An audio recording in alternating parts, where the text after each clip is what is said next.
c'est un âge de puberté, c'est un âge de volonté d'expression de soi. Et vous savez, tous les mouvements populaires, hein, quand vous prenez même l'exemple sur l'histoire des religions, les prophètes étaient jeunes.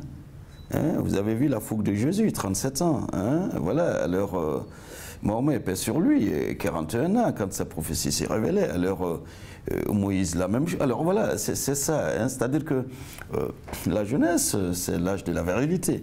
Alors au-delà de ça, c'est un âge aussi où la réflexion n'est pas à son summum, elle est en train de se faire, cette maturation de l'analyse de la vie.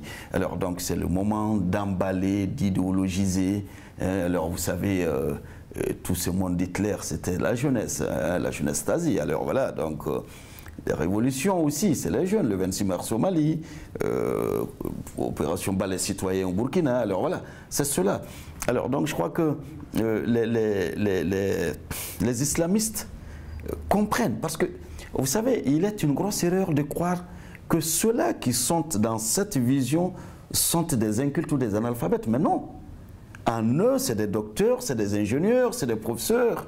Alors voilà, donc qui ont une étude, une connaissance de la psychologie. Alors donc je crois que c'est cela. Ensuite, vous savez, il y a aussi cette réalité à ne pas se cacher, le désœuvrement de la jeunesse, le manque de repères. Hein? Vous savez, aujourd'hui, il nous manque cela, il nous le faudra. Quand déjà Chateaubriand, Hugo disait « je serai Chateaubriand rien », c'était le repère, son professeur Chateaubriand. Alors aujourd'hui, quel est notre repère? Nos papas, nos aînés avaient des repères, hein? Les premiers chefs d'État, les Modibo, les intellectuels Dubois, les Fanon.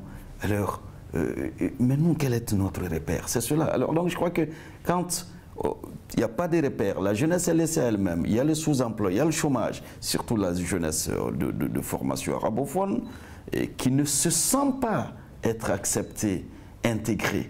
Alors qu'est-ce qui se produit? Vous avez vu au Mali ces djihadistes qui avaient pris le nord. Moi, j'aime pas le mot djihadiste parce que c'est une connotation négative qu'on donne à un sens beaucoup plus élevé. Alors, ces islamistes au nord, qu'est-ce qu'ils avaient pris? C'était ces jeunes mendiants qui étaient là et à Mopti, à Sévaré, Douanzan, comme ouvriers des secondes mains. Alors voilà, parce qu'il n'y a rien. Alors donc, je crois que quelque part, il y a un rappel aussi à revoir nos politiques de développement.